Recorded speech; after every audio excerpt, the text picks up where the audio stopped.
Um dos principais ingredientes para a fabricação da cerveja, o lúpulo, ganha destaque no estado do Rio. A crescente demanda pela bebida e a multiplicação das cervejarias artesanais vem atraindo agricultores a investirem na produção.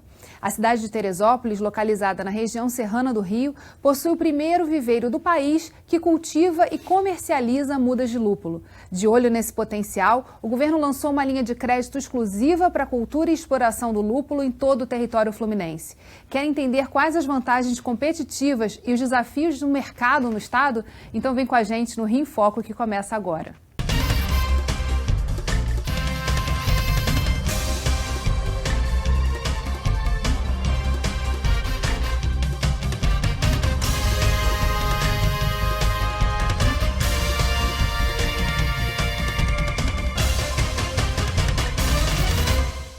O Rio em Foco recebe a empresária e proprietária do viveiro Ninkasi de Teresópolis, Tereza Yoshiko, e o chefe de transferência de tecnologia da Embrapa Agroindústria de Alimentos, Fernando Samarri.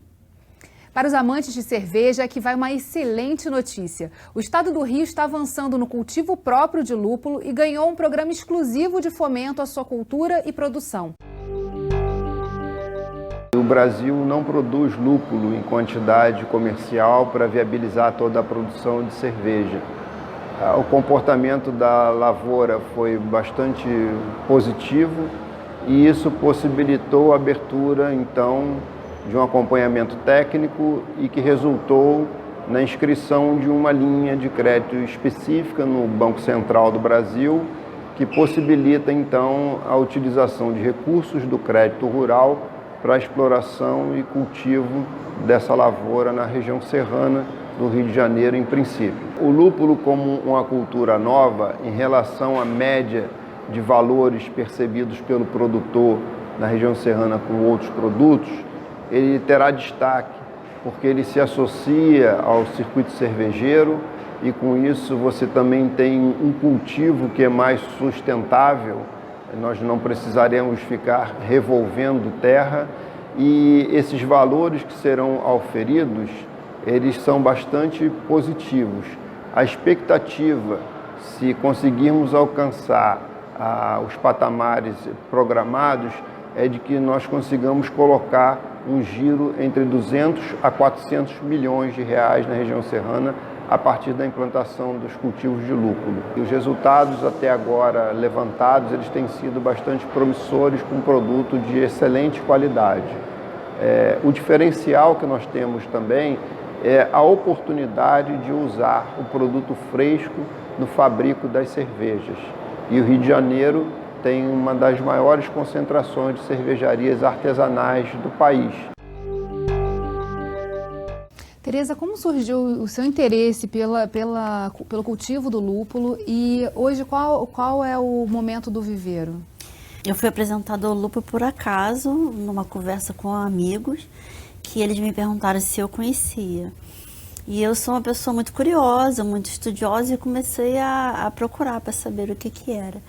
E aí, quando eu vi uma planta que era perene, que poderia chegar a 7 metros de altura, pesando em torno de 20 quilos, mais ou menos, eu fiquei louca, assim, né, agronomicamente falando. E aí eu comecei a pesquisar e começar a fazer todo um estudo.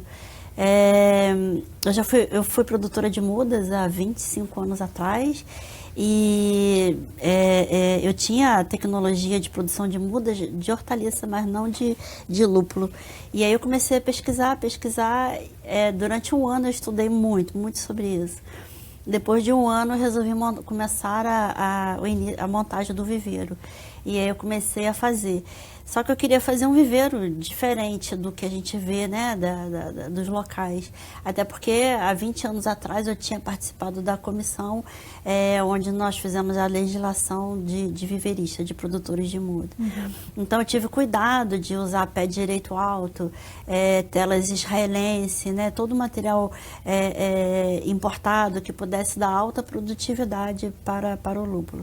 E junto com isso coloquei uma parte que é de hidroponia, que ajuda no enraizamento das plantas. Então, eu fui criando toda uma tecnologia diferente.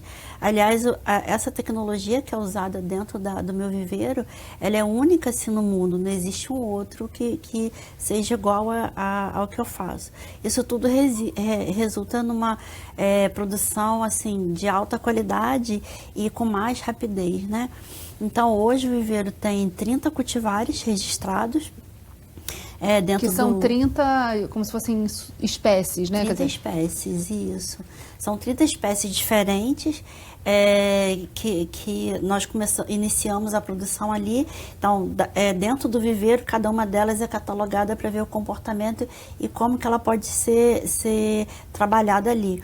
Depois iniciamos o mesmo trabalho no campo, levando esse material para o campo para poder ver o comportamento de produção. E como é que está o interesse dos produtores de adquirir essas mudas? Já está tendo uma busca maior? Esse ano, o plantio ele vai de setembro até final de novembro dentro da nossa região. Eu estou assim, com vários pedidos, né, já programados para poder atender esse pessoal na região. Na verdade, assim, ele está muito além da expectativa que eu tinha de fazer a produção. Nós vamos ter uma área de 3 hectares esse ano, que é muito bom, no meu ver, porque é uma área grande, onde realmente nós vamos poder ver o comportamento, a produção da planta, né?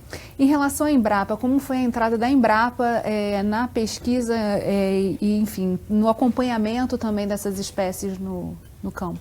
A entrada da Embrapa, ela foi mais ou menos em maio, junho do ano passado, quando nós recebemos uma carta do nosso diretor técnico da empresa, Dr. Celso Moretti, que convocando, na época, a minha unidade, a Embrapa Agroindústria de Alimentos, e a Embrapa Agrobiologia, para que nós nos reuníssemos com a equipe lá em Friburgo, a equipe produtora que estava trabalhando na produção do lúpulo.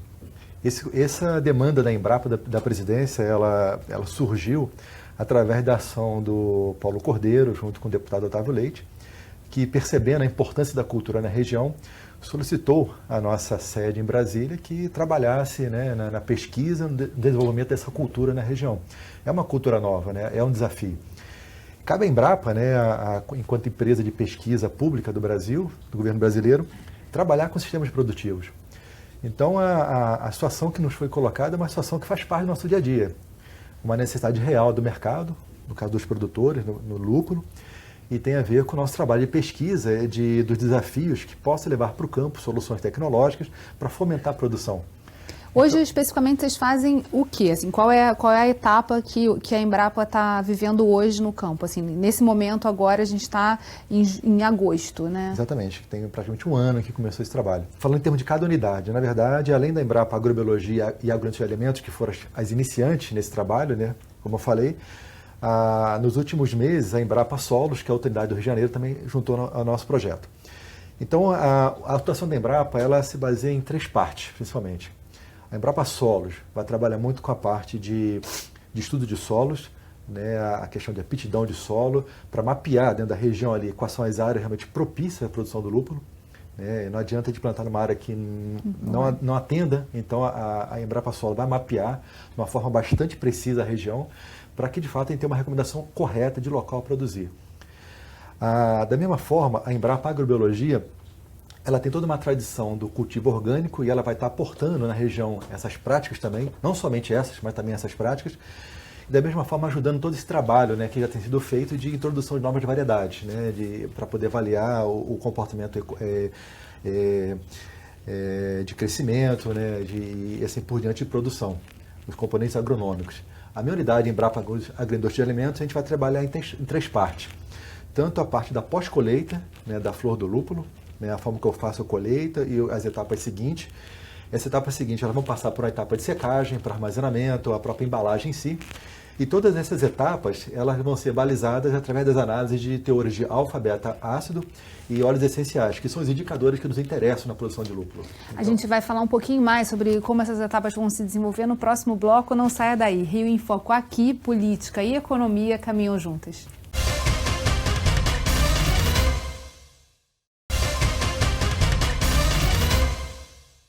Voltamos com Tereza Yoshiko e Fernando Samarri.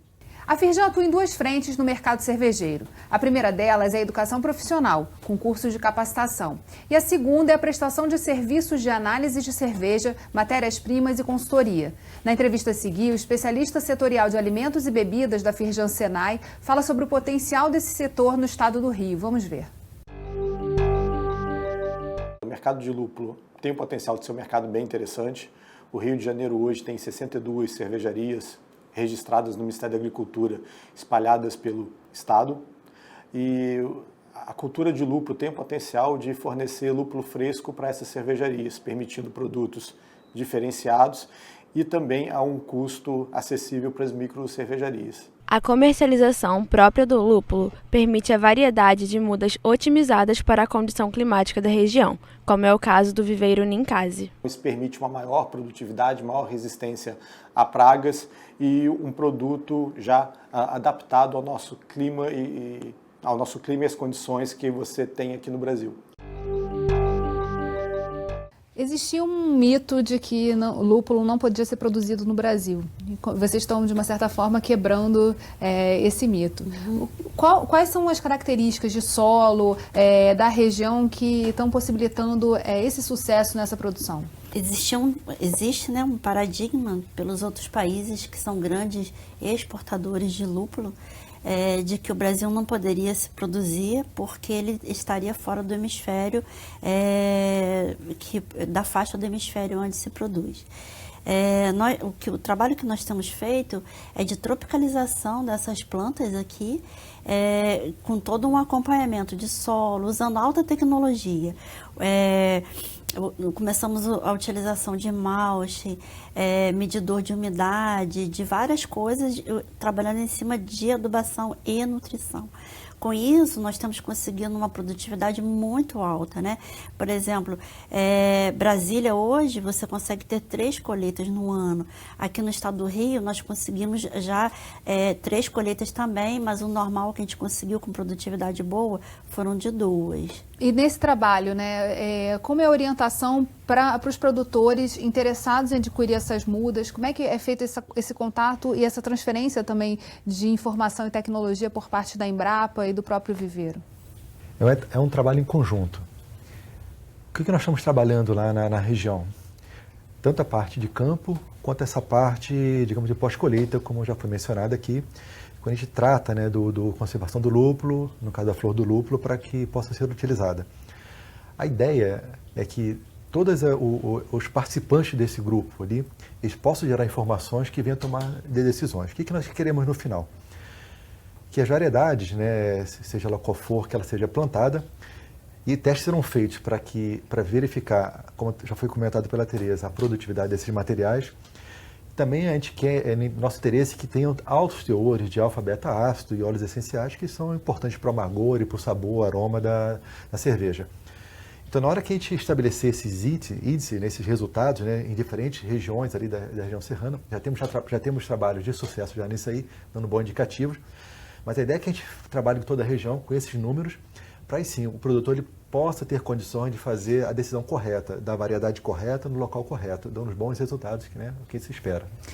Junto desse trabalho técnico, de pesquisa, de análises laboratoriais, tem também o processo de formação de uma rede, né? A gente já falou aqui de pelo menos 3 instituições que estão envolvidas, por parte da produção, a Embrapa, a Firjan. Que outras instituições estão trabalhando em parceria? Né? A gente falou também do governo do estado, a participação com essa linha de crédito. E qual é o papel de cada uma nesse processo? Acho que o grande sucesso do trabalho, que eu posso dizer, foi no ano passado, depois, com a nossa primeira reunião, se não me engano foi mês de junho, agosto, naquele momento nós formamos a chamada Rede Lúpulo. A força da Rede Lúpulo justamente está pela sua representatividade. A Tereza com a parte de produção, tem a equipe da Rota Cervejeira, que é o mercado consumidor, tem a pesquisa, tem a extensão presente, tem o governo presente, seja o governo do estado, o governo municipal. Ou seja, tem todos os atores, né, interessados nessa cadeia, presentes nesse grupo e discutindo as ações do grupo. Então, nós temos reuniões normais, né, uma a cada mês, a cada 2 meses no máximo, onde são discutidos os temas técnicos do trabalho, os desafios do trabalho e, em comum, nós definimos as melhores estratégias. Essa é a força do trabalho. Então, nasceu com um projeto bacana, importante, que a gente entende que tem um impacto econômico, mas ele também nasceu com representatividade de forças. Não, a Embrapa não tem todas as respostas, a Tereza não tem todas as respostas, né? A Emater não tem todas as respostas, e assim por diante, mas juntos a gente pode estar complementando o trabalho um do outro para que o trabalho seja realmente significativo e relevante na região. E tem uma questão importante também, que é a construção dessa narrativa. A Rede Lúpulo, ela tem um espaço na internet, né? Tem um site que conta um pouco dessa evolução. Agora, em termos de regionalização, de trabalhar o território, qual a importância de produzir lúpulo no Rio de Janeiro? Assim, a gente está falando de cervejas artesanais, que tem já um viés muito de localidade, de vender o local e todas as suas características. Qual a importância dessa produção acontecer? É o frescor, né? Você colheu, você pode utilizar aquele lúpulo até 8 horas depois dele colhido, ou então ele pode ser secado, e aí depois ser congelado. Então você teria até 2 anos para a utilização dele. O que acontece hoje? O nosso material que nós compramos hoje para as cervejas, os importados, eles vêm para cá, para o Brasil, com 1, 2 anos, né, já colhido. Então, no nosso caso, nós vamos estar colhendo ele fresco e sendo utilizado pelas cervejarias. E isso vai dar mais aroma, mais sabor, né, às cervejas ali. Isso aí é um dos grandes diferenciais que a gente imagina que vai ter, né? Nós temos um mercado consumidor forte no Rio de Janeiro, nós temos muitas micro cervejarias, e a gente imagina que vai ser produzido lá na região, vai ser consumido muito rápido, né? A nossa intenção é que isso possa crescer para que no futuro a gente possa até enviar para outras regiões. Agora, no Rio, você tem uma produção também importante de cerveja, então isso o mercado consumidor local já tem um potencial enorme aí, né, de atendimento. É da cultura do carioca, né? Do Fluminense, vamos falar do estado todo. Exatamente. No caso de Teresópolis, assim, tem características específicas assim que vocês já conseguem observar e que ajudam também nessa produtividade? Teresópolis, ele tem um clima, nós temos inverno, a planta precisa desse inverno para que ele entre em dormência, né? E para depois ele possa vir com uma produtividade mais alta. Então, nós temos o frio e nós temos o calor, né? Além de que nós temos também solos muito férteis, onde a gente possa fazer todo esse manejo. Então, tem todas as qualidades. Dentro das análises que foram feitas dentro do Brasil inteiro, o que deu a análise mais alta em termos de alfa-ácidos, betas e de óleos, como o Fernando falou, ele está dentro do Rio, né, de tudo que foi feito. A gente tem que falar muito disso. E vamos falar mais um pouquinho no próximo bloco, não sai daí. Rio em Foco aqui, política e economia caminham juntos.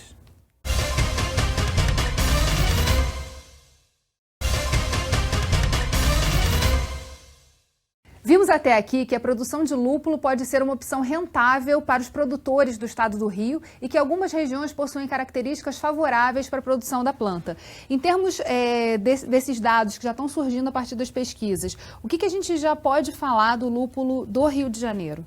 Quais são as nossas marcas que diferenciam? Eu acho que um grande resultado que teve aqui a nosso favor, é lógico, são dados que a gente vai trabalhar mais ainda neles, mas numa apresentação que foi mostrado resultados de alfa, beta-ácido no Brasil, o estado do Rio de Janeiro, a amostra do Rio de Janeiro, ela teve um resultado muito bom, foi bem acima da média. Isso nos deixou muito animados. É de uma variedade específica? Foram de várias. Então isso animou bastante o grupo, porque a gente percebeu ali que tem realmente potencial muito grande na região, né, de trazer uma produção significativa com altos teores, né, de alfa, beta-ácido e dos óleos essenciais também. E que para a cerveja, levando em consideração essa questão do frescor, é muito necessária, né? É muito importante, né? Você conseguir ter as características locais, do terroir. Isso. Essa é uma aposta nossa, né? Quem sabe, né? Além da produção significativa, vamos ter também algo que diferencie, né, a cerveja produzida na região serrana do Rio de Janeiro. Em relação a produtores, números de produtores, a gente já tem um mapeamento, já existe um contato assim, com quem já está começando também a comprar as mudas e fazer a produção, um reporte ou até um estudo sobre o desempenho dessas mudas em diferentes regiões? Como é que isso funciona? Nós temos colocado as mudas de lúpulos em várias regiões, dentro do estado do Rio, em várias cidades, né? E temos feito o acompanhamento de todos eles para ver o comportamento.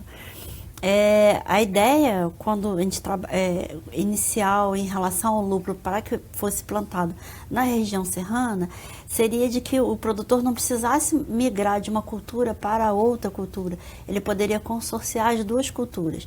Por exemplo, um produtor de alface poderia, dentro da roça dele, ter os pés de lúpulo e ter a produção de alface dele. Num determinado tempo, ele estaria colhendo as alfaces e no outro o lúpulo. E o interessante disso é que existe uma época que a alface é mais barata, né? E aí, nessa mesma época, seria a época da colheita do lúpulo. Então, ele poderia consorciar as duas culturas, fazendo com que a região tivesse uma nova matriz agrícola e o aumento da economia, né? E a abertura, então, dessa linha de crédito ajuda a fechar esse ciclo do produtor poder investir nessa nova cultura. Isso. Uma coisa que é importante destacar, Geisa, é que o trabalho da Rede Lúpulo, além de promover a cultura, de trazer informações, mas a gente tem a preocupação de que tudo seja realmente científico. O que eu quero dizer com isso? Que na hora que nós fizermos uma recomendação ou indicarmos alguma coisa, que seja com base em estudos, né? Essa é a nossa preocupação. Seja na variedade a plantar, seja nos resultados de alfa, beta, ácido e assim por diante, que sejam feitos dentro de um critério realmente científico, porque a gente quer realmente que tenha a base do trabalho, comece muito bem o trabalho. Isso pode até, no momento, não termos respostas muito rápidas, né? Às vezes demanda um ano para ter uma resposta, em torno disso, um pouco mais. Mas nossa preocupação é ter informações fidedignas para quem for investir, ele sabendo realmente que o que tem que ser feito da forma correta, né, e ter uma garantia, né, pelo menos uma possibilidade maior de sucesso no final. Agora, a gente está falando de médio, de longo prazo, né? Quer dizer, de um processo que dura anos. A gente consegue estabelecer, assim, tipo, qual seria um tempo ótimo para que essa pesquisa fosse feita e como isso está dentro do planejamento da própria Embrapa? Isso para a gente é muito claro que a gente tem que trabalhar com os diferentes ciclos da cultura, né? Dentro do ano, como foi falado, nós temos 2 colheitas, mas eu tenho que repetir isso no outro ano para poder ver se aqueles resultados, eles mantêm o mesmo comportamento.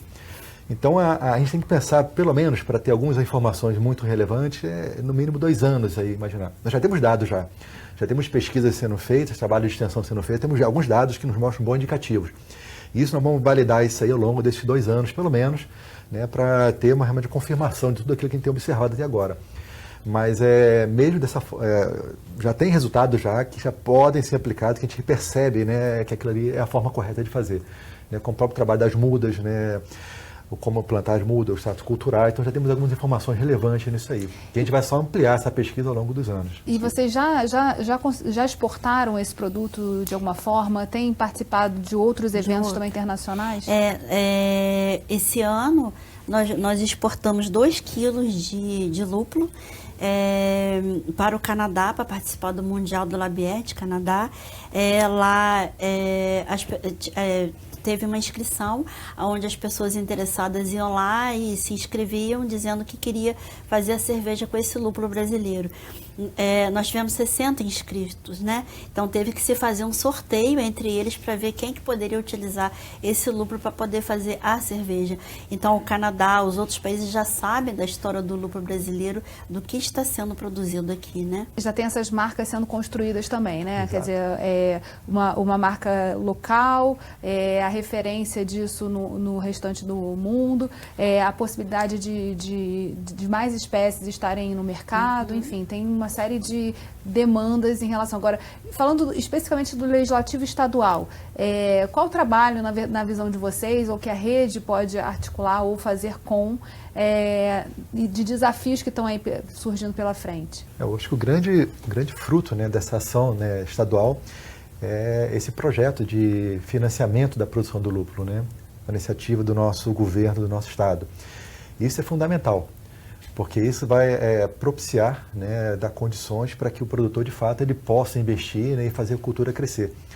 Então, foi uma surpresa muito boa para a gente, né, foi um resultado muito bom, né, quando de uma forma muito rápida nós vimos o governo, ao perceber a importância da cultura, já agir de uma forma muito concreta e imediata naquilo que é um dos pontos mais sensíveis, né, para o produtor, é ter dinheiro para que ele possa investir, né, capital de giro, investir em máquinas e mudas, e assim começar a sua cultura e seu trabalho.